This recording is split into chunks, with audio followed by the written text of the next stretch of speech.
નમસ્કાર મિત્રો, મારું નામ જયંતી છે. જ્યારે મારી ઉંમર 26 વર્ષની થઈ ત્યારે મારા માતા પિતાએ મારા લગ્ન ગામના એક ખેડૂત સાથે કરી આપ્યા. તે ખેતીની સાથે સાથે થોડું કડિયા કામ પણ કરતો અને તેનું નામ નરેન્દ્ર હતું. નરેન્દ્ર ખેતરમાં કામ કરતો અને ગામમાં નાના મોટા રિપેરિંગ કામ કરીને ઘરનો ખર્ચો ચલાવતો. અમારું ઘર નાનું હતું, 2 ઓરડા, બહાર એક આંગણું, પણ તે નાના ઘરમાં ખૂબ જ મોટો પ્રેમ હતો. નરેન્દ્ર મને ખૂબ જ પ્રેમ કરતો. મારા લગ્ન થઈ અને 2 વર્ષ પછી મારા ઘરમાં એક નાની દીકરી આવી. અમે પ્રેમથી તેનું નામ નીલમ રાખ્યું. નરેન્દ્ર નીલમને લઈને નદી કિનારે ફરવા લઈ જતો અને કહેતો, આ મારી દુનિયાની રાણી છે. પણ અમારી ખુશીઓ લાંબી ચાલી નહીં. નીલમ 4 વર્ષની થઈ ત્યારે એક અકસ્માત થયો. નરેન્દ્ર ખેતરમાંથી પોતાની મોટરસાઇકલ લઈને ઘરે પાછો આવી રહ્યો હતો. રસ્તા પર અચાનક એક ટ્રેક્ટર આવ્યું અને તેની સાથે ટક્કર થઈ ગઈ. નરેન્દ્ર ત્યાં જ જીવ છોડી દીધો. એક જ પલમાં હું વિધવા થઈ ગઈ. ગામના લોકોએ થોડા દિવસ સહાનુભૂતિ બતાવી, મારી માટે જમવાનું પણ મોકલ્યું, પણ પછી બધું પૂરું થઈ ગયું. મને ખબર પડી કે હવે મારે એકલા જ આગળ વધવું પડશે. નરેન્દ્રના જવાથી ઘરની આવક બંધ થઈ ગઈ. અમારી પાસે થોડી જમીન હતી, તેમાંથી મેં થોડું અનાજ આવતું. મેં નક્કી કર્યું કે હવે હું ખેતરમાં મજૂરી કરીશ. હવે હું રોજ વહેલા ઉઠીને નીલમને નવડાવી અને દૂધ રોટલી આપતી. પછી ગામના મોટા ખેડૂતના ખેતરમાં કામે જતી.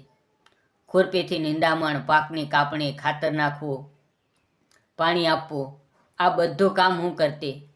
બપોરની તપતી ગરમીમાં પણ હું ઊભી રહેતી. મારા હાથમાં છાલા પડી ગયા, કમર તૂટવા લાગી, પણ હું ક્યારેય રડતી નહીં. હું નીલમને ગામની એક વૃદ્ધ દાદી પાસે મૂકીને જતી. વૃદ્ધ દાદી નીલમને ખૂબ પ્રેમ કરતી, તેને વાર્તા કહેતી અને સાંજે જ્યારે હું થાકીને ઘરે આવું ત્યારે નીલમ દોડીને મારી સાથે લીપટાઈ જતી અને મને કહેતી, માં, આજે મેં 2 રોટલી ખાધી. અને દાદીએ ગીત ગવડાવ્યું. હું નીલમને ગોદમાં લઈને હસતી, પણ અંદરથી મારું હૃદય રડતું. આ રીતે 3 વર્ષ વીતી ગયા. પણ એક વરસાદની ઋતુમાં ગામમાં એક નવો યુવાન, તેનું નામ હતું વિકાસ. વિકાસ શહેરમાં B.Ed સુધી ભણ્યો હતો.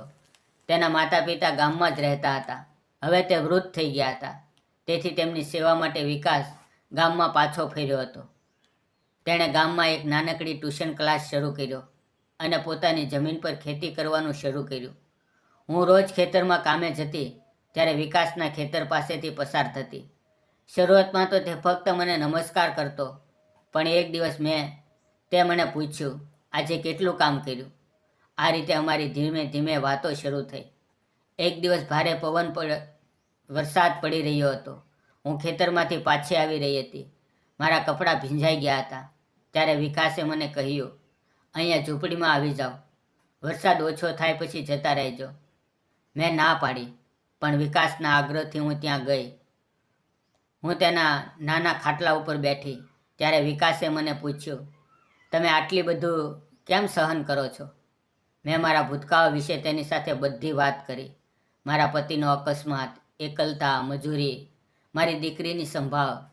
વિકાસ મારી વાત ધ્યાનથી સાંભળતો રહ્યો અને પછી બોલ્યો, તમે જે રીતે પોતાની દીકરી માટે લડી રહ્યા છો એ જોઈને મને લાગે છે કે નીલમ નસીબદાર છે. તેને એવી માં મળી છે જે ક્યારેય હાર માનતી નથી. તેના શબ્દો સાંભળીને મારા મનમાં ઘણા વર્ષ પછી એક નવો ગરમાટો આવ્યો. હવે ધીમે ધીમે અમારી મિત્રતા વધવા લાગી. ક્યારેક ચા પીવાના બહાને તો ક્યારેક બીજા કામે અમે એકબીજાને મળવા લાગ્યા. વિકાસ ક્યારેક નીલમને ચોકલેટ આપતો, પુસ્તક આપતો અને ક્યારેક મને કામમાં મદદ કરતો.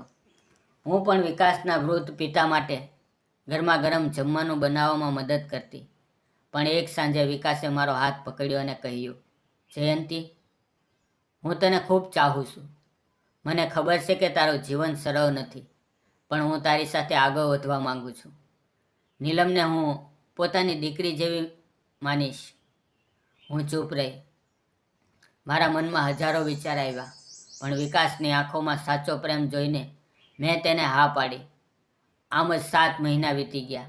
અમે બંને એકબીજાને સમજતા રહ્યા. પછી મેં અને વિકાસ લગ્ન કરી લીધા, ખૂબ સાદી રીતે. ગામના રામજી મંદિરમાં થોડા લોકો આવ્યા અને અમને આશીર્વાદ આપ્યા. મારી દીકરી નીલમ હવે ધીમે ધીમે વિકાસને પપ્પા કહેવાનું શરૂ કર્યું. વિકાસ નીલમને સ્કૂલમાં મૂકી આવતો, તેના માટે નવા કપડાં, પુસ્તકો અને રમકડાં લાવતો. હવે હું રોજ મજૂરીએ નહોતી જતી. વિકાસના ટ્યુશન ક્લાસ અને ખેતરમાંથી ઘર સારી રીતે ચાલતું હતું. એક સાંજે મેં વિકાસને કહ્યું, વિકાસ, તમે મારા જીવનમાં ફરીથી ખુશી અને પ્રકાશ લાવ્યા છો. હું ક્યારેય નહોતી વિચારતી કે મારું જીવન આટલું સુંદર થઈ શકે છે. વિકાસે મારો હાથ પકડ્યો અને બોલ્યો, જયંતી, તારી હિંમત જોઈને મને પણ જીવવાની નવી શક્તિ મળી. તું મારા જીવનનો આધાર છે. આ રીતે મારું અને વિકાસના પરિવાર ખુશીથી જીવન જીવવા લાગ્યો. મિત્રો, જીવનની કઠોરતાએ મને તોડવાનો પ્રયત્ન કર્યો, પણ પ્રેમ અને ધીરજ મને વધુ મજબૂત બનાવી. મિત્રો, આ વાર્તા સંપૂર્ણ કાલ્પનિક છે. તેનો કોઈ વાસ્તવિક વ્યક્તિ કે ઘટના પર સંબંધ નથી. જો વાર્તા સારી લાગી હોય તો લાઈક અને સબસ્ક્રાઈબ કરજો. કોમેન્ટમાં જય હિન્દ લખજો. ધન્યવાદ મિત્રો.